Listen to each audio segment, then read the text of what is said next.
Now that we are a couple days removed, you look back at this combine and you think what? As advertised, there's sometimes that you go into it with a thought about the draft class and maybe the strengths and weaknesses, and then you leave the combine and you're like, gosh, I don't know. I mean, I don't even know what to think because, up is down and down is up. But this was, coming into the process, we knew about the quarterbacks, the depth there. Obviously, we didn't see the big three, but nothing changed really there. We can have the conversation about how teams view these guys. But the strength really being the tackle class, with a chance to break the record of 8 tackles in the first round. And they delivered. I mean, those were like Avengers, man. They were enormous, so athletic, so impressive. So that delivered. And then the wide receiver depth, that was the other one I told you I thought it had a chance to break the record of 11 of the first 50 picks being wide receivers. I think we have a real legit shot of breaking that record this year as well. So that really kind of being the strength of it. And on the defensive side of the ball, the corners, the corner depth, the corner speed, the corner athleticism, I thought that was solid as well. So do you think 3 quarterbacks in a row to start? I do. I do. I just think, to me, it doesn't make any sense if you're, New England. I love Marvin Harrison Jr. and I love Rome Odunze. Those are my second and third players in this draft. But, if you're going to not address the quarterback situation in the free agent market, then you have to take one here at 3.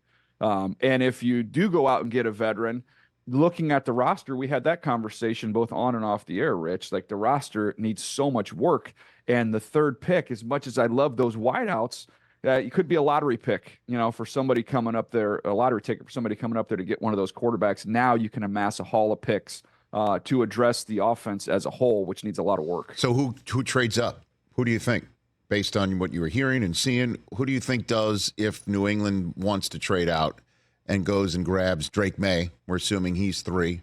What do you have there for me? Well, I think we're going to know a lot more 10 days from now. Right. What happens with Kirk Cousins and how that all shakes out.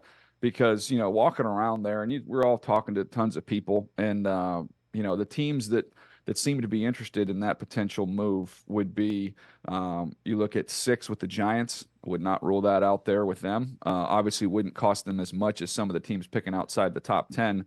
But then Minnesota, if Kirk Cousins were to leave, the Raiders is one I would keep an eye on. You've got Denver, who's lurking around there after Russell Wilson, he's gone. So there are a lot of potential teams there. Atlanta, what are they going to do? And again, I think Kirk Cousins fills one of those chairs, so that'll take one of the teams off the list. Right, and then the Giants wouldn't have to trade that much to go from 6 to 3. Do you think Drake May would be worthy of giving up draft capital to go up and get Daniel?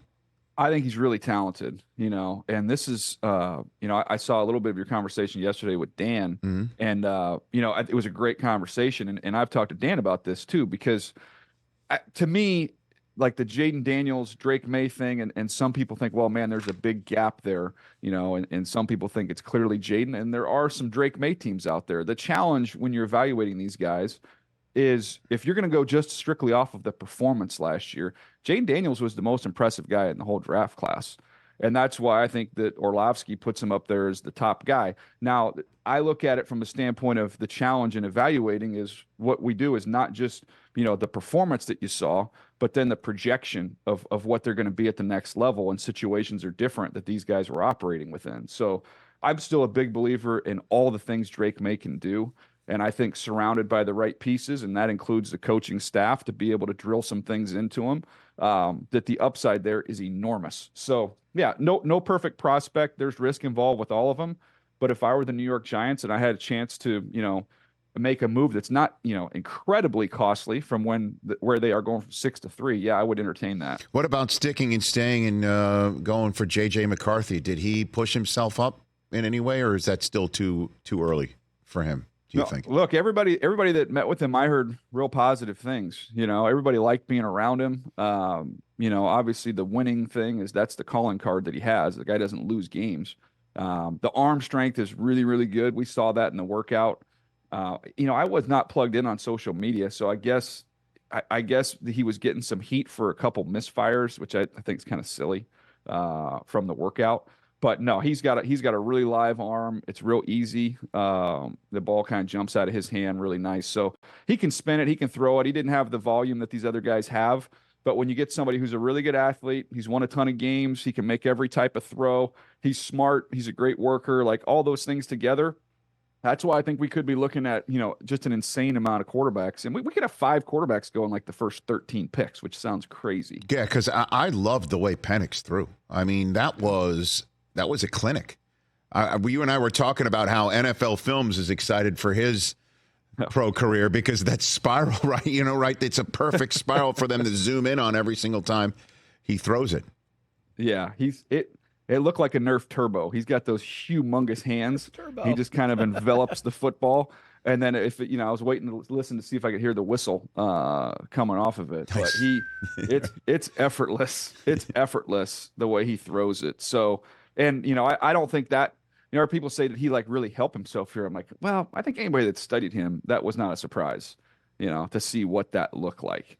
So I think in some ways McCarthy might have helped himself more just because, well, I didn't have personally a question about his arm. I think I heard some chatter about people saying, I want to see how he can really throw it. And I think, seeing the force he could put on the football, that eased any concerns anyone would have had. Catch the Rich Eisen Show every single day on the Roku channel, 12 to 3 Eastern, for free.